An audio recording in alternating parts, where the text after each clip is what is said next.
This is Pojo versus GSO. It was just a nice little game that I played. Protoss versus Protoss. Figured I'd do a mirror match. Seemed like a good idea. So this is on...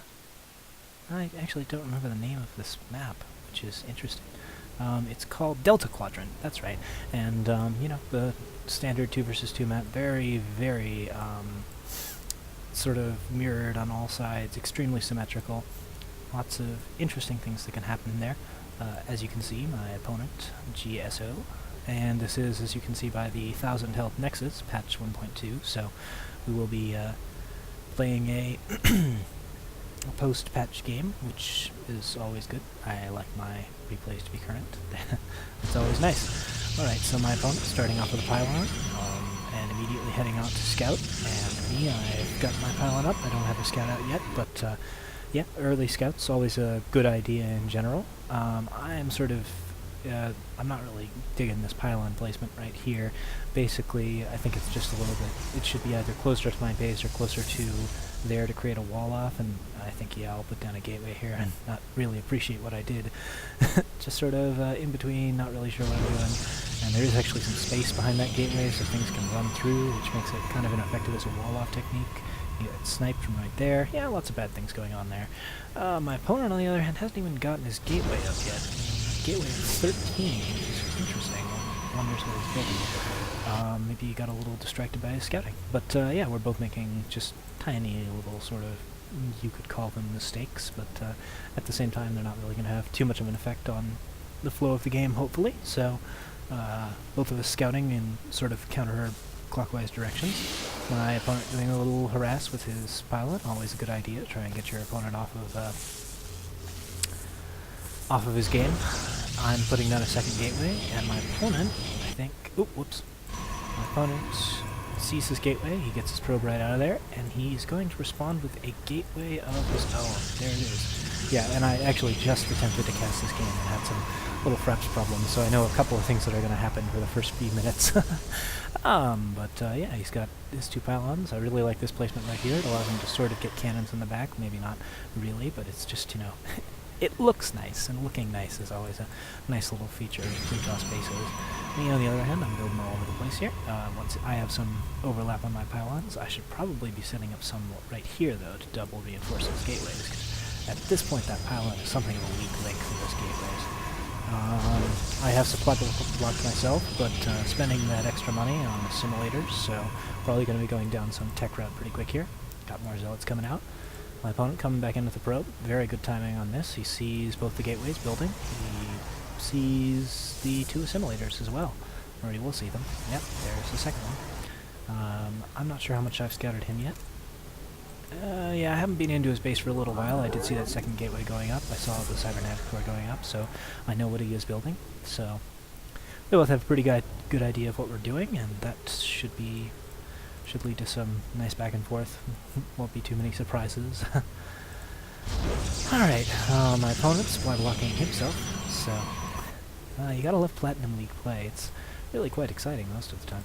We're both supply blocked at 26, in fact, which is just triply hilarious. I, on the other hand, am not actually building a pylon because I don't seem to realize that I'm supply blocked yet. I should figure it out shortly.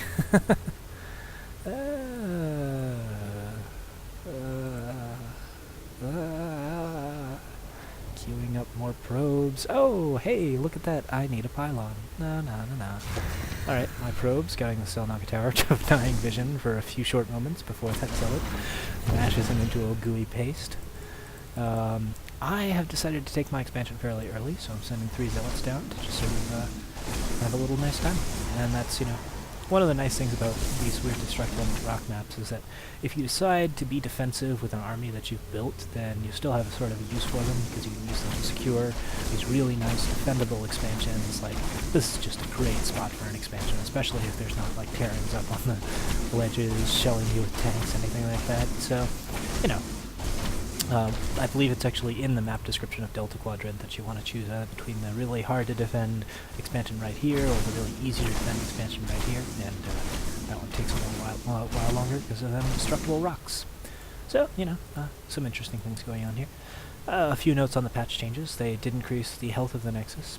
by quite a bit. I am building a Stargate Robo, so I'm going to get off the patch changes almost immediately and talk about them later. So yeah, I am going Stargate Robo, which is really interesting. It's sort of a divided tech path. I only have the 2 gateways. I am getting warp gate technology for them, but at the same time, you know, Protoss, fairly common to go 4 gate, and again, I'm with the supply blocks, so no great news there. My opponent has a slightly larger army than me at this point, I think. I probably have quite a few zealots out there. He's got 2 zealots for... yeah, he just hasn't been supply blocking himself quite as much, so he does have a very nice push force. I'm getting my zealots out, my stalkers, and I have this Robo Stargate, so I sort of have a lot of different tech paths open to me, but I can't go into very high tech at any point in time. My opponent getting a pylon up and back here. He may be trying to sneak something around. More likely he's just trying to cover all of the routes to his base. Doesn't want to see any air, doesn't want to see any drops, so all good things there. And he hasn't finished those destructible rocks yet, so I'm going to get my expansion up earlier than him.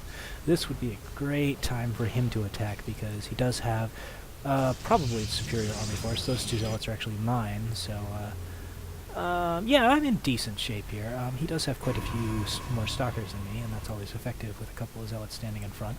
I've got my first observer up, and I believe I am building a second one. Let's get the production tab up here. That'll help us figure out what's going on quite a bit better.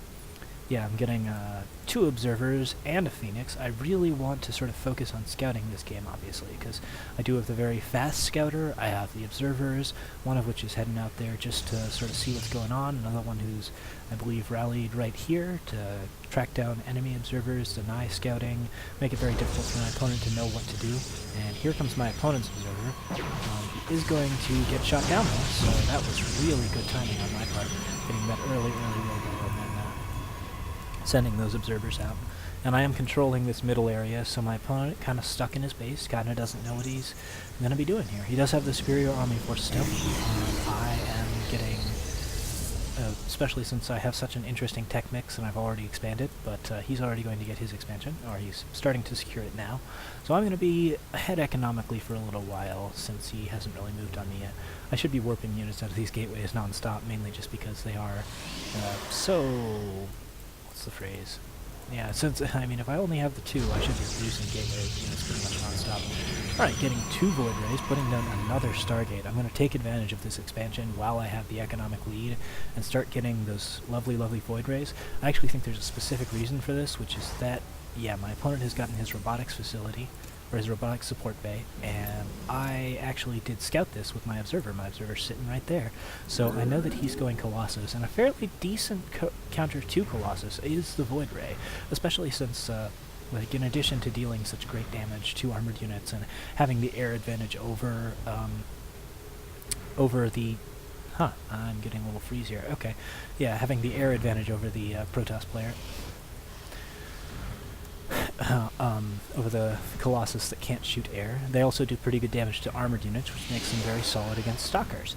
And this is the patch 1.2 build, so I'm eager to sort of experiment with them as well. Void Rays, of course, they do 1 more damage without charge, and they do 2 less with charge now. So I think that's how it works, yeah. And but they do the bonus damage to armored. And in addition, the flux veins has been decreased. I am already getting my fleet beacon up, so I am going to be going for flux veins or carriers. Yeah, with the flux vein speed decrease and the sort of damage increase and the decrease to the damage built for charge, Void Rays become less of the snipey unit that they used to be, where they go in and take out nexuses and take out all sorts of buildings and then just sort